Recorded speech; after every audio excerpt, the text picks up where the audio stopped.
This lecture is about section 5.4.5 COM filters. COM filters are basically a modified version of notch filters. So first have a look what the notch filter looks like.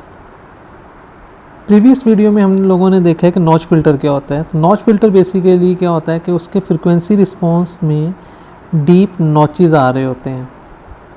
अगर हम लोग यहाँ पर देखें तो deep notches, first notch यहाँ पर आ रहा है फ्रिक्वेंसी ओमेगा 0 पे, और सेकेंड नॉच क्या आ रहा है W1 पे. तो ये डीप नॉचेस आ रहे हैं. अब जो कॉम फिल्टर है वो एक्चुअली इसी का एक इन्हांस्ड वर्जन है. डिफरेंस क्या है कि उसमें जो नॉचेस आ रहे होंगे वो पीरियोडिक आ रहे होंगे. मीन टू नॉचेस में जो डिफरेंस होगा, आप कहीं पे भी देखेंगे आपको जो डिफरेंस नज़र आएगा वो इक्वल डिस्टेंस नज़र आएगा. फॉर एग्जांपल अब ये एक एग्जांपल गिवन है magnitude response characteristics of com filter. तो अगर आप देखें एक्स एक्सिस के क्रॉस, तो ये हमारे पास नॉचेस आ रहे हैं. ये फर्स्ट नॉच है, ये सेकंड नॉच है, ये थर्ड नॉच है, ये फोर्थ नॉच है और ये फिफ्थ नॉच है. तो आप अगर इनके एक्स एक्सिस के क्रॉस इनमें डिफरेंस देखें, डिस्टेंस देखें, तो ये जो डिस्टेंस आएगा ये इक्वल आएगा. क्योंकि डिस्टेंस इक्वल है तो इसलिए हम लोग इनको कह देंगे पीरियोडिक. पीरियोडिक में बेसिकली यही होता है. फॉर एग्जांपल साइनोसाइडल लें, जैसे ये साइनोसाइडल हमारे पास, तो अगर हम लोग एक्स एक्सिस के क्रॉस इन पॉइंट्स में डिस्टेंस देखें तो ये डिस्टेंस क्या होता है, इक्वल होता है.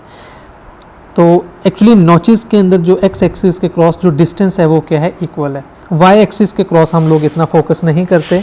आप देख रहे होंगे कि वाई एक्सिस में वेरिएशन आ रही है, वो मैग्नीट्यूड होता है, तो वो इतना मैटर नहीं करता.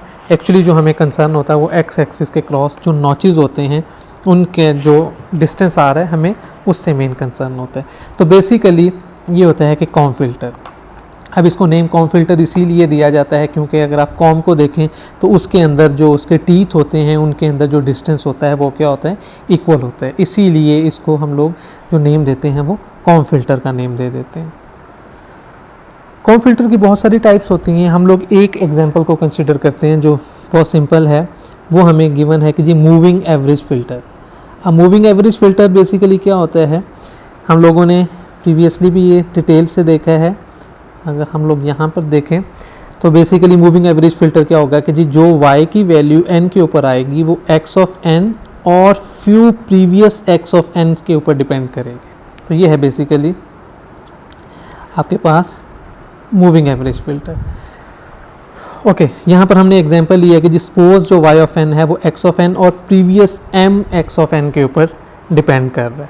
तो ये हो गया मूविंग एवरेज, क्योंकि हमारे पास टोटल जितनी x की सैंपल्स होंगे हम लोग उससे क्या कर देंगे, डिवाइड कर देंगे. तो ये बेसिकली हमारा क्या बन जाएगा, मूविंग एवरेज फ़िल्टर.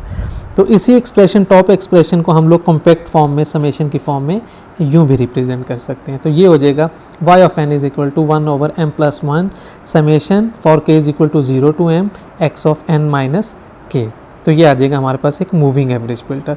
अभी हम लोग देखेंगे कि क्या ये जो मूविंग एवरेज फ़िल्टर है ये वाकई ही हमारे पास एक कॉम फिल्टर को रिप्रेजेंट करता है या नहीं करता. अज्यूम करें हमारे पास एक x ऑफ n सिग्नल है. अगर हम लोग इस x ऑफ n का z ट्रांसफॉर्म लें तो हम लोग उसको रिप्रेजेंट करते हैं कैपिटल X ऑफ z से. z ट्रांसफॉर्म की थ्योरी से हमें क्लियर है कि अगर हम लोग x ऑफ n का 1 यूनिट डिले लें, मीन x ऑफ n-1, और उसका z ट्रांसफॉर्म लें तो वो क्या हो जाता है, z-1 into x of z. General form में क्या हो जाएगा कि x ऑफ n-k, तो बेसिकली k यूनिट का डिले आया है तो उसका z ट्रांसफॉर्म क्या हो जाएगा, z-k x ऑफ z. तो जितने यूनिट का ये डिले हो जाएगा z माइनस दैट पावर यहाँ पे आ जाएगा. ओके, अब अगर हम लोग इसी चीज़ को यूज़ करें तो हमारे पास इक्वेशन थी y of n is equal to 1/m+1 summation x of n-k. तो बेसिकली ये क्या आ रहा है, x का डिलेड वर्जन. अब ये डिफरेंट टर्म्स क्या हो रही हैं, सम हो रही हैं. तो हमें z ट्रांसफॉर्म की प्रॉपर्टीज़ का भी पता है कि जो z ट्रांसफॉर्म सिग्नल का होता है वो लिनियरिटी को सेटिस्फाई करता है. तो अगर हम लोग उसी प्रॉपर्टी को कंसिडर करें तो हमारे पास y ऑफ n का जो z ट्रांसफॉर्म आएगा वो क्या आ जाएगा, y ऑफ z.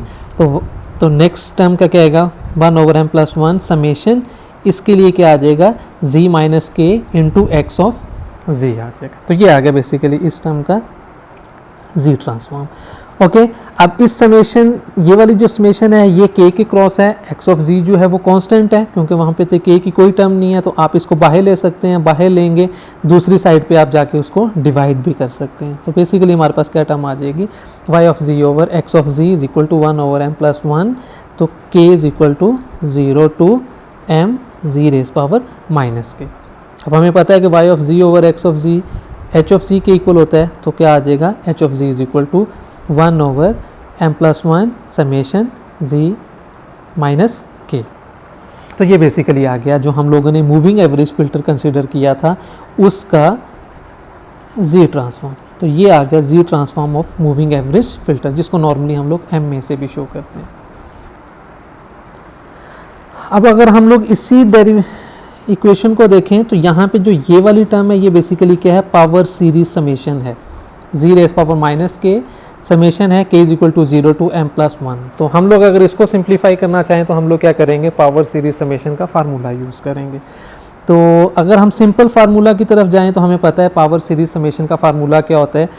अगर हम लोग अज्यूम करें कि जी समेशन है n is equal to 0 to m के क्रॉस और समेशन हो रही है a क्रॉस n, तो आंसर क्या आता है, 1 minus a power m plus 1 over 1 minus a। तो ये जो m प्लस 1 आता है ये कहाँ से आता है, ये जिस लिमिट तक आपके पास समेशन है। ओके, और डिनोमिनेटर में क्या आ जाएगा, 1 माइनस सिंपल ये वाला बेस मीन a। ओके, अभी जो हमारे पास समेशन गिवन है वो समेशन है कि summation k is equal to 0 to m z raise power minus k। अगर हम इन दोनों को कंपेयर करें तो सारी चीज़ें सेम है, सिर्फ एक है कि यहाँ पे हमारे पास पावर क्या आ रही है, माइनस आ रही है, क्योंकि यहाँ पे पावर क्या है, n की पॉजिटिव है। अब इसको अवॉइड करने के लिए हम लोग सिंपल क्या करते हैं, हमें पता है सिंपल मैथ का रूल है पावर टू पावर, तो हम लोग इसको इस फॉर्म में लिख लेते हैं, z raise power minus 1 power k। Okay, अब अगर हम लोग, अब हमारे पास ये क्या आ जाएगा, क्या आ गया है, a, हम लोग इसको ज्यूम कर लेते हैं कि ये a पावर k की फॉर्म में आ गया, तो a हमने हमारे पास यहाँ पे क्या आ गया, z माइनस 1। तो हम लोग सिंपल वही पावर सीरीज समेशन का फार्मूला लगाएं तो ये क्या आ जाएगा, 1 minus this thing mean z minus 1 power m plus 1 divided by 1 minus z minus 1। Okay, तो पावर टू पावर का सिंपल फार्मूला यूज़ करें तो ये क्या आ जाएगा, 1 ओवर h ऑफ z किसके इक्वल हो जाएगा, 1 over m plus 1 into numerator में क्या आ जाएगा, 1 minus z minus 1 m plus 1 divided by 1 minus z minus 1। तो बेसिकली ये वाली जो चीज़ की है ये पावर टू पावर का फार्मूला यूज़ कर लिया। ओके, अब अगर हम लोग इस इक्वेशन को डिटेल से देखें तो न्यूमिनेटर हमारे पास जीरोस को रिप्रेजेंट करता है और डिनोमिनेटर पोल्स को रिप्रेजेंट करता है। ओके, तो जीरोस डिटरमिन करने के लिए क्या करते हैं, 1 minus z minus m plus 1 को 0 के इक्वल कर देंगे और पोल्स डिटरमिन करने के लिए 1 minus z is equal to 0 के इक्वल कर देंगे। ओके, न्यूमिनेटर को हमने 0 के इक्वल किया, हमने इन स्टेप से सिंप्लीफाई किया, हमारे पास ये 0 के इक्वल है, हम लोगों ने सिंप्लीफाई किया, ये आ गया, पावर माइनस c डिनोमिनेटर में लेके गए, पावर पॉजिटिव होगी, क्रॉस मल्टीप्लाई किया तो हमारे पास ये चीज़ आ गई। ओके, अगर हम लोग, अब ये है z m plus 1 is equal to m 1 के इक्वल है, तो हम लोग इसी को फर्दर सिंप्लीफाई करें तो z multiply z m is equal to, हम लोग 1 को क्या लिख सकते हैं, 1 इंटू 1, बेसिकली ये मल्टीप्लाई है। तो यहाँ से क्या आ जाएगा कि जी z इज इक्वल टू 1 या फिर z m इक्वल टू 1 के इक्वल आ जाएगा। ओके, तो सिंपल ये चीज़ क्या बताती है कि जी एक जो आपका ज़ीरो है वो किसके ऊपर है, 1 के ऊपर है। ओके, अब ये वाली चीज़ क्या बताती है, ये बताती है कि जी जो आपके ज़ीरोज़ हैं उनके लिए कंडीशन क्या आ रही है, z raise power m is equal to 1। तो अब हमें सिंपल मैथ से पता है कि अगर z square is equal to 1 करें तो इट मीन्स हमारे पास कितने रूट्स होंगे, 2 होंगे। अगर z cube is equal to 1 करें तो कितने रूट्स होंगे, 3 रूट्स होंगे। अब यहाँ पे फार्मूला है हमारे पास z रेज पावर m, तो इट मीन्स हमारे पास z की कितनी वैल्यूज़ होंगी या इस इक्वेशन के कितने रूट्स होंगे, वो होंगे m। अब उनकी क्या लोकेशन आती है, तो हम लोगों ने प्रीवियसली एक एग्जाम्पल सॉल्व की थी और वहाँ पे सेम हमें यही केस आया था। तो वहाँ पे हम लोगों ने देखा था कि अगर हम लोग इस इक्वेशन को सॉल्व करें तो हमारे पास जो इसका z की वैल्यू आती है वो आ जाती है z is equal to e raise power j2 pi k divided by m plus 1 के इक्वल आ जाता है। ओके, तो बेसिकली ये हमारे पास क्या आ गए हैं, ज़ीरोज़ आ गए। ओके, बैक आए तो इस इक्वेशन से यहाँ से अगर हम लोग देखें तो हमारे पास पोल्स, तो अगर हम इस इक्वेशन को सॉल्व करें तो हमारे पास जो पोल्स हैं वो क्या आएगा, 1 minus z minus 1 is equal to 0, तो z minus 1 is equal to 1। ठीक है, क्रॉस मल्टीप्लाई न्यूमिनेटर डिनोमिनेटर को चेंज वगैरह करेंगे तो हमारे पास z क्या आ जाएगा, 1 आ जाएगा। ये बेसिकली क्या आ गया है, पोल।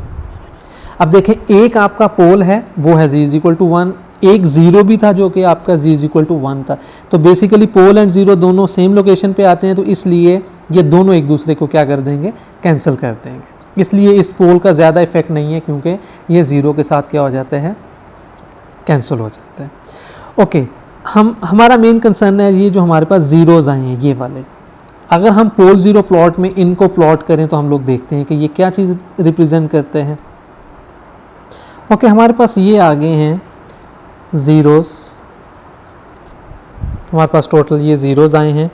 z is equal to e raise power j 2 pi k over m plus 1, और जिसमें हमारे पास है कि जी k की वैल्यू 1 to m कुछ भी हो सकती है। बेसिकली हमारे पास m ज़ीरोज़ आ गए हैं। तो हम लोग एक एग्जांपल के लिए सपोज करते हैं कि जी m इज़ इक्वल टू 4 है, इट मीन्स हमारे पास 4 ज़ीरोज़ हैं। तो अब जब 4 ज़ीरोज़ आ गए तो हम डिफरेंट k की वैल्यूज़ के लिए करेंगे। सबसे पहले करेंगे k इज़ इक्वल टू 1, तो z की वैल्यू क्या आ जाएगी, ई raise power j 2 pi k 1 divided by 4 plus 1, m plus है 1 है तो m इज़ इक्वल टू 4 है तो वो 4 प्लस 1। इसी तरह आपने k इज़ इक्वल टू 2 के लिए किया, फिर k इज़ इक्वल टू 3 के लिए किया, ये वाली आके, फिर k इज़ इक्वल टू 4 के लिए किया। तो ये बेसिकली आपके पास क्या आ गए हैं, 4 ज़ीरोज़ आ गए हैं। अगर आप इन वैल्यूज़ को पोल ज़ीरो प्लॉट पर ड्रॉ करें तो आपके पास बेसिकली ये कुछ इस तरह के आएंगे। ये आपका यूनिट सर्कल है, एक यहाँ पर आ जाएगा, एक यहाँ पर आ जाएगा, एक यहाँ पर आ जाएगा और एक यहाँ पर आ जाएगा। सॉरी, हम ज़ीरोज़ को सर्कल से रिप्रेजेंट करते हैं तो मैं भी इनको सर्कल्स कर देता हूँ। ओके, अब अगर आप टू ज़ीरोज़ के इन बिटवीन एंगल देखेंगे, फॉर एग्जांपल यहाँ से लेके यहाँ तक, ये वाला जो एंगल है ये इक्वल होगा अगर आप इन दोनों में ये वाला एंगल देखें, ये दोनों एंगल क्या होंगे, इक्वल होंगे। इसी तरह आप इन टू ज़ीरोज़ में एंगल देखें तो वो भी क्या हो जाएगा, इक्वल। और ये वाला, ये 4 जो एंगल्स बनेंगे, θ1, θ2, θ3, θ4, ये 4 एंगल्स एक दूसरे से क्या होंगे, इक्वल होंगे। इसका मतलब है कि हमने इक्वल डिस्टेंस के ऊपर क्या कर दिए हैं, ज़ीरोज़ इंसर्ट कर दिए हैं। अगर हम लोग बैक अपनी वापस थ्योरी पर जाएं तो हमें पता है कि अगर हमारे पास एक पोल ज़ीरो प्लॉट हो, सपोज ये वाला है पोल ज़ीरो प्लॉट, हम किसी एक एंगल पर ज़ीरो इंसर्ट कर दें तो बेसिकली क्या होता है कि वो उस एंगल के कॉरिस्पॉन्डिंग जो भी फ्रिक्वेंसी होती है उस फ्रिक्वेंसी को वो क्या कर देता है, एलिमिनेट कर देता है। तो बेसिकली हमने ये वाली जो एग्जांपल देखी है, यहाँ पर अगर हम लोग अज्यूम करें ω1, ω2, ω3, ω4, तो ये वाला फ़िल्टर क्या करेगा कि ω1, ω2, ω3 और ω4 फ्रिक्वेंसीज़ को वो क्या कर देगा, एलिमिनेट कर देगा। ओके, ये है बेसिकली हमारे पास एक कॉम फिल्टर। ओके, अब हमारे पास ये है कॉम फिल्टर की जो इक्वेशंस गिवन हैं, ये हम लोगों ने देख लिया कि हम लोगों ने एक मूविंग एवरेज फ़िल्टर कंसिडर किया, उसी का हम लोगों ने देख लिया कि हम लोग उसका सिस्टम फंक्शन कैसे फाइंड करेंगे, उसको फर्दर पावर सीरीज़ का फार्मूला लगाएं तो हमारे पास ये वाली डेरिवेशन बनती है।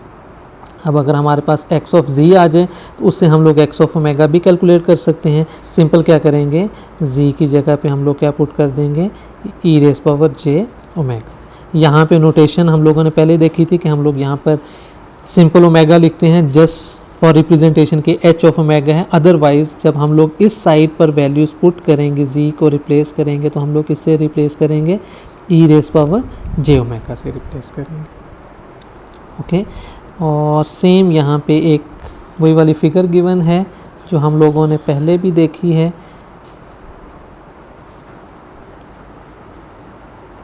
यहाँ पे एक नॉच ये आ रहा है, एक नॉच ये आ रहा है, थर्ड नॉच ये है, फोर्थ ये है और फिफ्थ ये वाला नॉच है। अगर आप इन कंसेक्टिव टू में डिफरेंस देखें, डिस्टेंस देखें एक्स एक्स क्रॉस, तो ये वाला डिस्टेंस, ये वाला डिस्टेंस, ये वाला डिस्टेंस, तो क्या होंगे, ये इक्वल होंगे। अब क्योंकि डिस्टेंस इक्वल है तो हम लोग इसको क्या कह देते हैं कि ये पीरियोडिकली आ गए।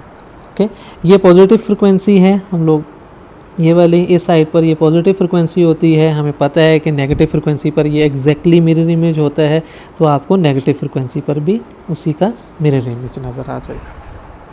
ओके, तो बेसिकली अगर हम लोग कंक्लूड करें तो जो हमारे पास कॉम फिल्टर है उसमें हम लोग क्या करते हैं, पोल ज़ीरो प्लॉट पर बेसिकली ये करते हैं कि हम लोग यूनिट सर्कल पर ज़ीरोज़ इंसर्ट करते हैं इक्वल डिस्टेंस पर। हमने 4 ये इंसर्ट कर लेंगे। इसी तरह अगर हमने 8 इंसर्ट करने होंगे तो वो क्या आ जाएगा, अगर हम लोग ये पोल ज़ीरो प्लॉट लें, एक फॉर एग्जांपल ये 0 आ गया, सेकंड ये आ गया, थर्ड ये आ गया, फोर्थ ये आ गया, फिफ्थ, सिक्स, सेवन्थ और 8th ये वाले ज़ीरोज़ आ जाएंगे। ओके, अगर हम लोग इसके कॉरिस्पॉन्डिंग फ्रिक्वेंसी रिस्पॉन्स लेंगे तो फ्रिक्वेंसी रिस्पॉन्स क्या होगा, इस तरह आ जाएगा। क्योंकि पॉजिटिव साइड पर हमारे पास 4 हैं, first notch, second notch, third notch, first, second, third और फोर्थ नॉच यहाँ पे आ जाएगा। तो ये बेसिकली पाई तक सेम इसी तरह हमारे पास क्या होगा, ये फर्स्ट, सेकंड, थर्ड, फोर्थ, इस तरह का first notch, second, third and fourth notch, और ये कहाँ तक जाएगा, -पाई तक जाएगा। तो ये क्या होगा, एक कॉम फिल्टर का मैग्नीट्यूड या फ्रिक्वेंसी रिस्पॉन्स आ जाएगी। अगर हम लोग इस एग्जांपल को अगेन रिविजिट करें तो देखें हमारे पास टोटल कितने ज़ीरोज़ होंगे।